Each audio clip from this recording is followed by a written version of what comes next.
now I would like to switch to English. I would like to announce our dear guest, Carl Green. He has a great experience in managing of coastal area in Wyre Borough Council in UK. Carl, please, can we hear, can we see you? And I would like you to start with your presentation. Thank you very much. I'm afraid I'm not going to be able to do this in Croatian, so you're back to English, unfortunately. Yeah. Thank you very much for inviting me. Thank you so much for inviting me over. I've got I'll try and tell you all about what we're trying to do in the Northwest. So my name's Carl Green. You probably, I name checked myself a few times on Susie's presentation. I'm head of engineering at Wyre Council, which is a coastal authority on the northwest coast of England. So this is the outline of the presentation. I'll give you a quick introduction to the Fylde coast, the programme of schemes that we're working on, and then how we frame our coastal schemes within the UK and in terms of business case, and then how we're using research and monitoring to develop our schemes, and then finally a scheme at Rossall, which we completed last year. So this is the Fylde coast. Now we're part of what the UK have done is they've split the coast of the whole of the UK into cells, and we're cell 22. So this is the SMP units 22, which forms basically from North Wales up to the Scottish borders. So that's us, and this is the Fylde coast. And you saw some of the coastline before on Susie's presentation of how the area works. So this is Morecambe Bay, and this is the Fylde coast. This is Ribble Estuary. So sediment tends to move in this direction and that direction into the estuaries. So this is a sediment sink, and this is a sediment sink, and we tend to lose material off our beaches in this area here. Okay, so in terms of the schemes that we've done in the past, this is the Morecambe scheme, which was one of the first, which was it was the first to link tourism related businesses with coastal resorts. And you can see on these that we've got quite a nice beach being built up with groin systems here. And then we've also put in elements to link in the environment. So this is the Turn project. Blackpool then developed this further, and you can see the big promenades there that have been created for people to walk, and that's tried to link the beach here with the town itself. And so we've got walkways. This is the comedy carpet outside Blackpool Tower, and the whole idea is to have a seamless link from the beach and to up the promenade as the coastal defence, and then into the town itself. And then the Cleveless scheme, which you saw a little bit of the beach area on Susie's presentation. This enabled us to develop, again, linking to the town, but also to have industry behind it. So this is a cinema complex and various things like that, which were allowed to be developed because of the new coastal defences. And then the final one we've done is Lytham. Now this is a little bit different because most of this area is salt marsh, so you can see all the salt marsh in the front. So this is actually a sediment trap, but the scheme itself has been designed to act as a headland, so it protects the areas behind. As I was saying before, the shoreline management plans are the key documents. So we're the largest shoreline management plan probably in the world, actually, which stretches this area here. So the idea of them, they're non-statutory, but the planners have to take account of them within their planning strategies. And they have 3 epochs. So you've got 0 to 20 years, 20 to 50 years, and 50 to 100 years. And it sets the direction that we should be moving in within the coast and our coastal management over those periods. So we've got a number of options within that overall strategy. So it's either hold the line, which was a similar one to the Cleveless scheme, so which is basic as it says on the tin, which you hold the position of the shoreline exactly where it is, because you're not able to move backwards because there's communities there, and really not moving forward because it'll cause problems with the sediment drift. There are places where we have done advance the line, this is Fleetwood, where we've actually created a marine lake there, and that's the original line of the defences, and we've put a new line of defences there.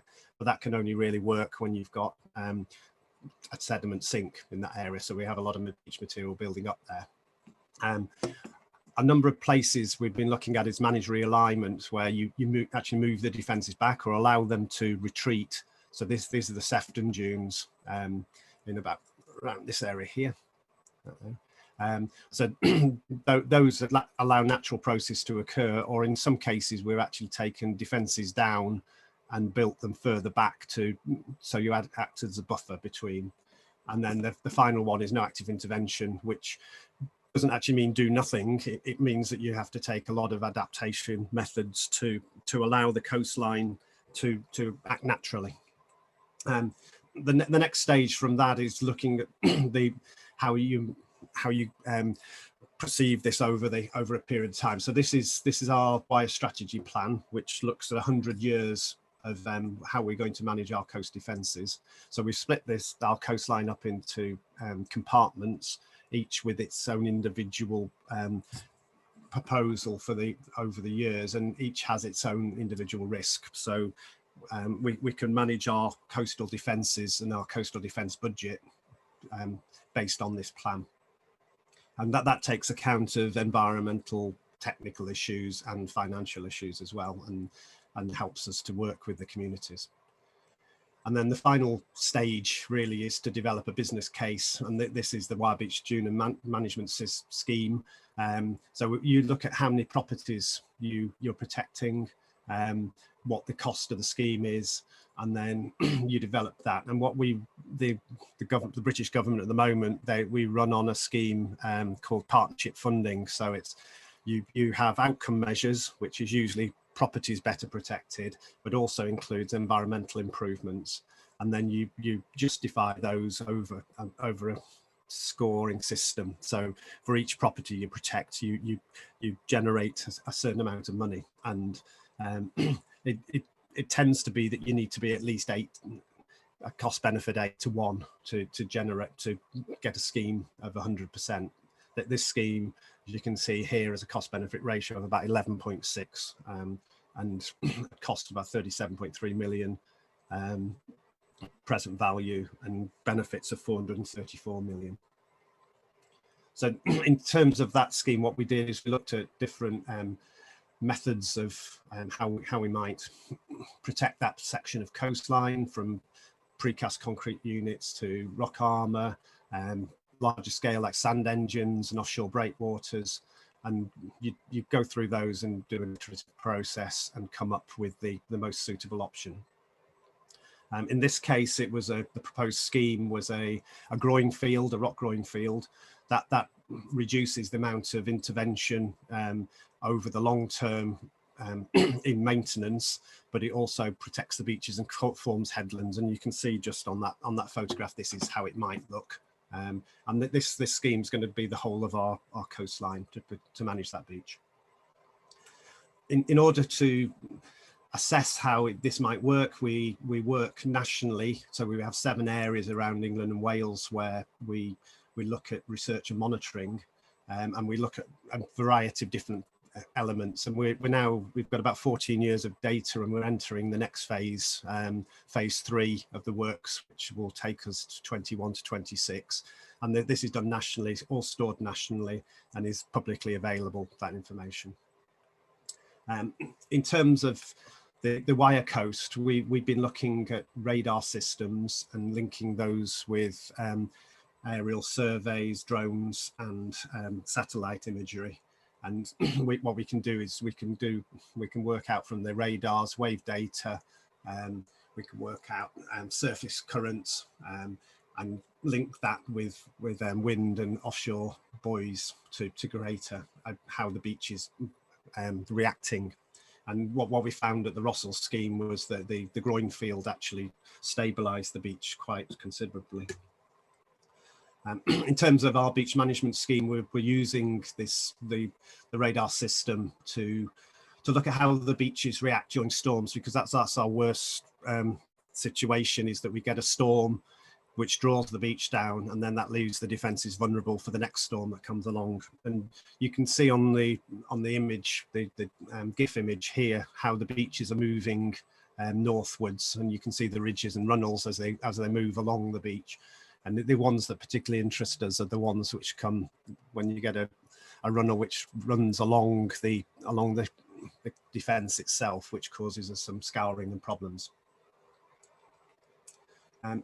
So Susie mentioned something around the public consultation, and we've been working very closely with them on coast watchers, and they're taking photographs and deriving information from their photographs. So we've got an application which you can take a photograph and it analyzes the information, but also feeds back information to the user who's taken that photograph based on our radar systems and offshore wave buoys. So we can link all that together, and it's a great tool to bring the community on board.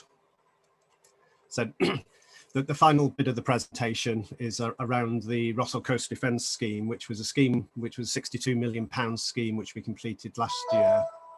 Hopefully this works. Here we go. So the scheme itself involves rock groins, as you can see here, and a rock revetment with which then fronts onto a precast concrete defence, and then a promenade, initial wave wall, and then a secondary wave wall. We get wave heights here of about 4 meters, and we've got a tidal range of around 10 meters. So it's fairly aggressive area, and on the data we have, it actually focuses in on this particular area, which means that the beaches are were quite volatile. And the scheme itself has actually been really successful in that it's stabilized those beaches and reduced the overtopping rate to the houses behind. And you can see the houses quite closely behind the defences there. This area itself isn't a major tourism area, but we have provided lots of links onto the beach, and it's actually now becoming a lot more usable for the public and for the local people. Why this is important is because Rossall itself is one of the most deprived areas in the UK, and a lot of our coastal areas, unlike Croatia, are the poorer areas in the country because their industries have declined. So our tourism industry has declined and our fishing industry has declined, and this map really shows where the areas of deprivation are. So we've got areas of deprivation around the key urban areas of London, Birmingham and Manchester, but the rest of the deprivation is around the coastal communities, and so we really need to work quite hard to try and lift those communities and regenerate them. And one of the ways coastal schemes does that is through every pound that we've been spending in the local economy has been generating £2.08, which is quite a multiplier, and that's been done just locally, really, through creating new businesses to build the coast defences, but also educating the people, educating the future engineers and surveyors, but also just spending local shops from the people who've been working on the site. The other things that we've been able to generate are health and well-being. We've created routes which people can use on a daily basis for running on and working and access to the beach. And we have a lot of disability units who we work together with them to generate areas that they can work and use the mobility scooters along the promenades. And then the other areas is generating biodiversity, and this is the area behind the Rossall scheme, where we've called it a housing estate for the flora and fauna. So we've created an area where the important biodiverse species of insects and bees and birds can be generated by creating a habitat of but also at the same time creating an area that the local people can be proud of. We've created these dipping pools, and we're working with the local schools on those areas. And then the big one for me is really building this local community. So we've started with school visits, and we've also had we do beach cleans, and just really engaging with the local community. And part of this is really this interaction with them, of understanding how the coast works and what's going on and why we're doing things. And it's an ongoing process, but part of the Coast Watchers scheme is a really important part of that. And then that leads me to my conclusion, which should be about right. So we construct our coastal defences under a strategic framework, and that gives us, so we don't have detrimental effects on our neighbours. So that's the whole purpose of that. The monitoring methods are allowing us to improve our understanding of the beaches and how they were reacting. They're really important, and they're becoming more autonomous, those. So through the drone systems and the radar systems, we're getting 24-hour coverage of our coastline, which is giving us really invaluable data. The coast defences are far more than just flood protection.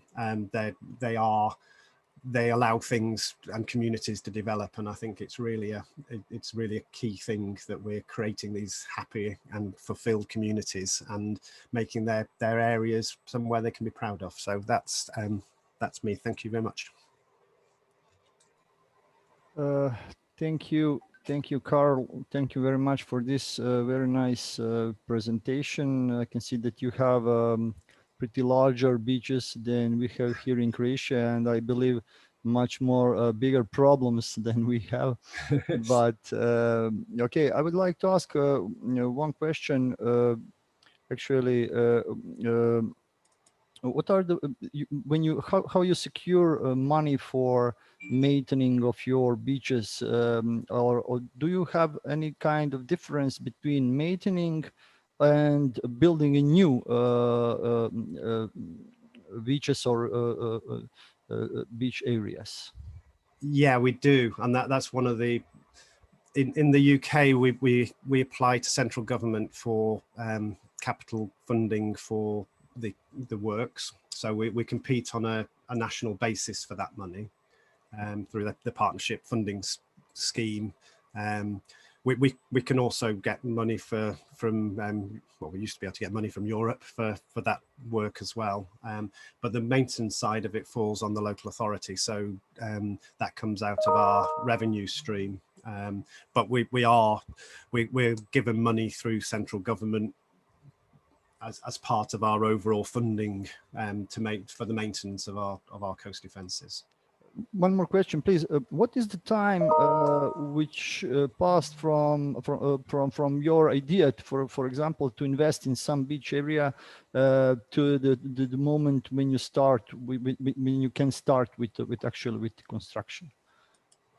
So from in terms of construction, yes, we need to go through that process. So we have to follow the Shoreline Management Plan. Then we have our strategy, which determines what happens in each area and what's affordable in each area, and then the local schemes would be individually put in as a business case. So we would have we'd have to make a case for those, and out of the partnership funding, which the outcome measures that we generate, that determines how much money we can spend and how much money we'd have to find from other sources. So it's a big balancing act, and then once you secure that funding, then you can start developing a scheme with a contractor and designing it. And how much it costs you in time? For example, 1 year, 2 years, or in months? We are I wish. A general scheme from sort of we'd like to do a scheme to, once you've got your strategy, to developing it probably takes around 3 years to get it from the initial point to starting construction on site. The Rossall scheme itself is about a 3-year construction project as well. So it's about a 5 or 6 year time scale from thinking that you've identified a problem to completion on site. Yeah, yeah. It's a very similar as here in Croatia, that several years you need for such investments. Okay, Carl, thank you very much for this very nice insights in your situation, how it works in your country. Unfortunately, you cannot see our other presentations due to the difference in languages, but I hope that we will have that possibility to host you here in Croatia after all these happenings with the COVID-19. I love Croatia, so yeah, I'd really welcome that, and it's a shame I can't come and join you in person. But yeah, thank you very much, Carl. Cheers, thank you. Bye. Bye.